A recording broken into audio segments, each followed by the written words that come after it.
Nasib sial di hari Rabu. Andi menggigit kukunya, gugup. Hari Rabu, hari yang selalu ia anggap sial. Bukan tanpa alasan. Sejak kecil, setiap Rabu selalu diwarnai kejadian-kejadian buruk, mulai dari jatuh dari sepeda hingga kehilangan uang jajan. Hari ini, Rabu yang lain lagi.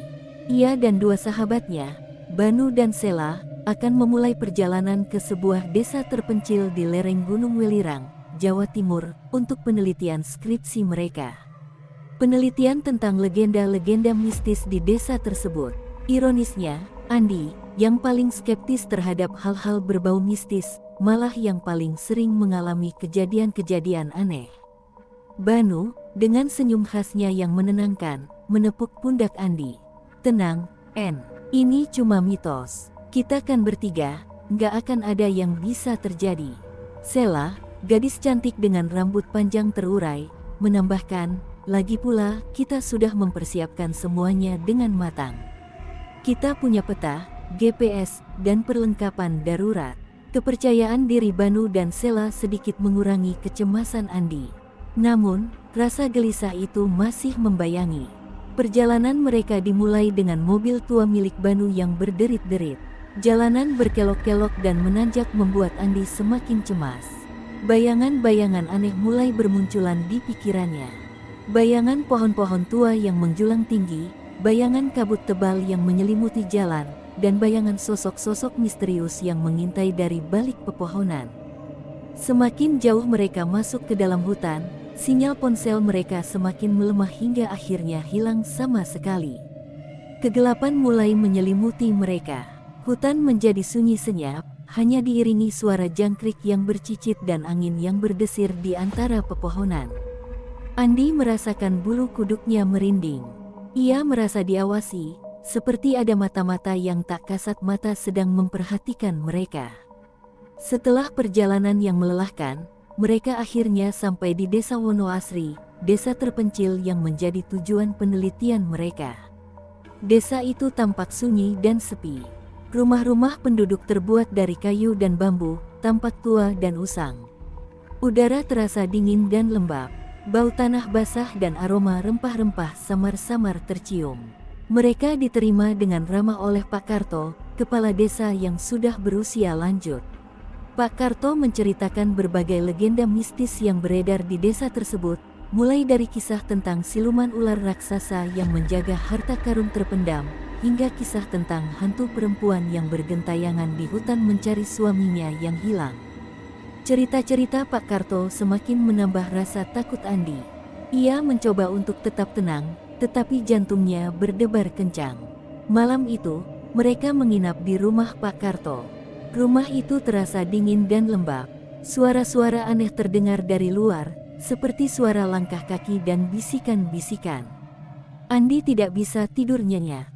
Ia terus-menerus terbangun karena mimpi buruk. Ia bermimpi dikejar oleh sosok-sosok misterius yang menyeramkan.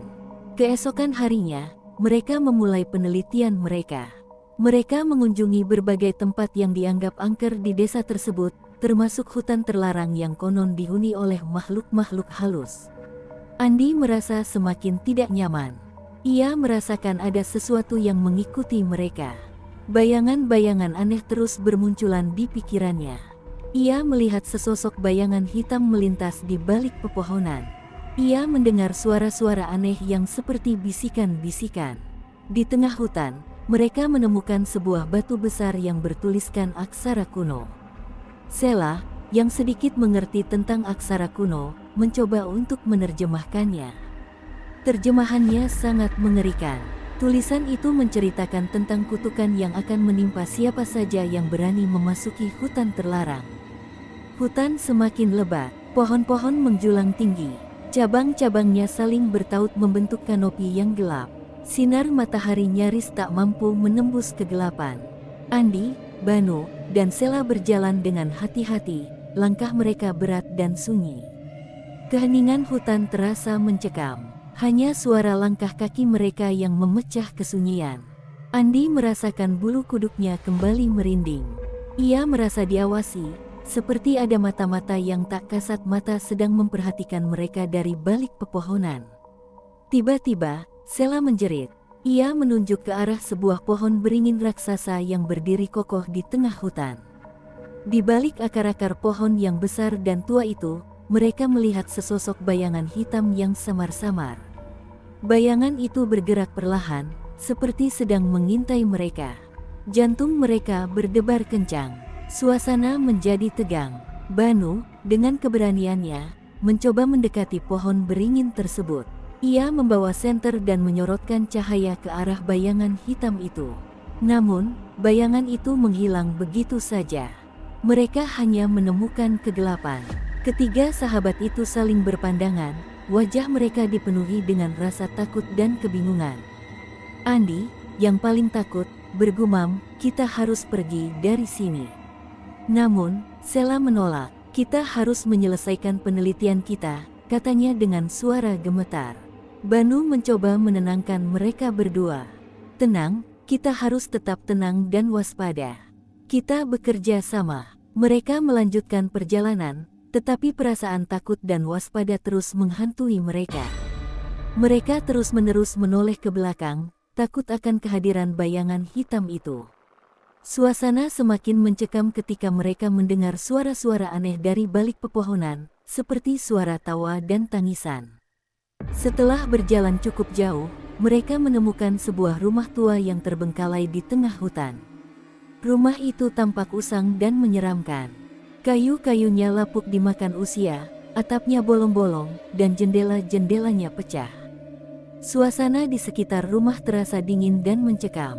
Angin bertiup kencang, membuat daun-daun berjatuhan dan ranting-ranting berderit. Meskipun ketakutan, rasa ingin tahu mereka mendorong mereka untuk memasuki rumah tersebut. Mereka melangkahkan kaki dengan hati-hati, sambil terus waspada terhadap kemungkinan bahaya. Di dalam rumah, mereka menemukan berbagai macam barang-barang tua yang sudah usang dan berdebu. Ada beberapa foto keluarga yang sudah pudar warnanya, beberapa buku tua yang halamannya sudah rapuh, dan beberapa perlengkapan rumah tangga yang sudah rusak. Tiba-tiba, mereka mendengar suara langkah kaki di lantai atas. Langkah kaki itu semakin mendekat. Jantung mereka berdebar kencang.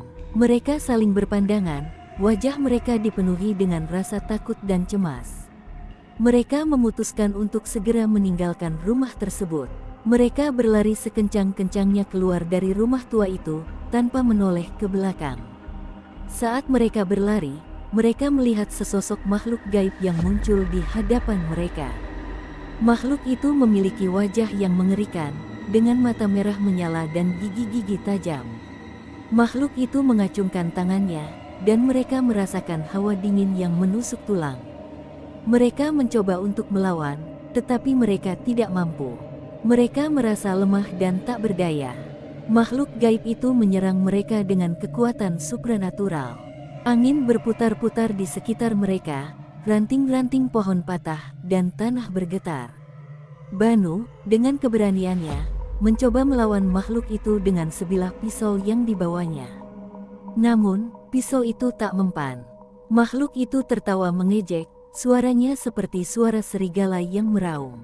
Sela, yang memiliki kemampuan sedikit dalam ilmu supranatural dari neneknya, mencoba untuk melawan makhluk itu dengan mantra-mantra yang ia pelajari. Ia mengucapkan mantra-mantra dengan suara lantang, berharap dapat mengusir makhluk itu.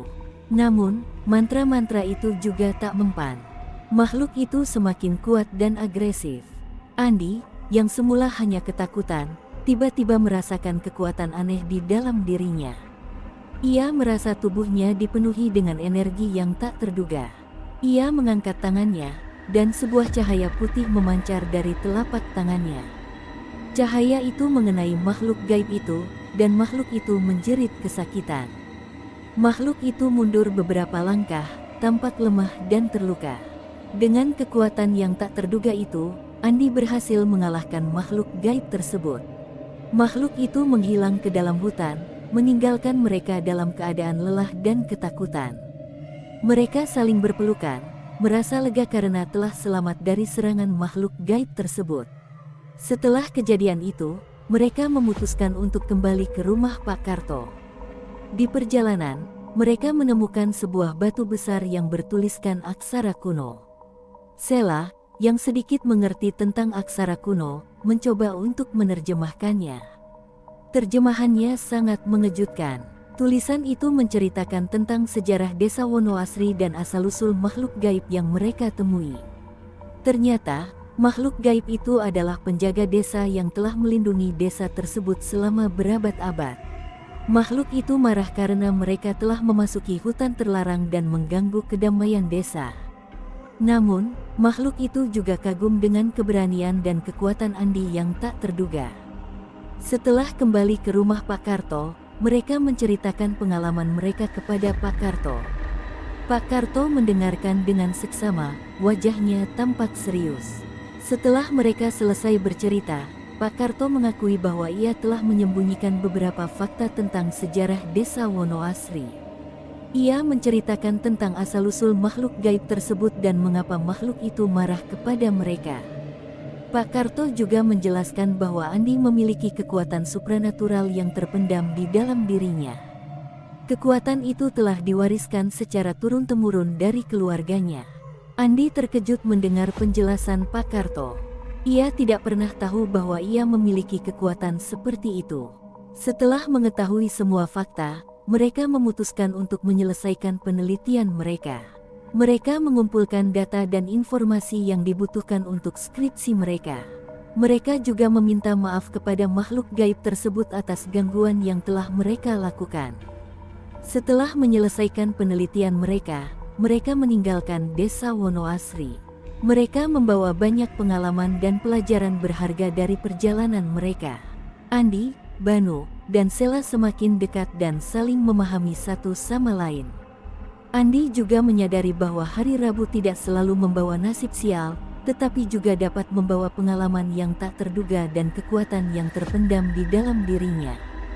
Ia belajar untuk menerima takdirnya dan menghadapi tantangan hidup dengan keberanian dan keyakinan. Perjalanan mereka ke desa Wonoasri telah mengubah hidup mereka selamanya.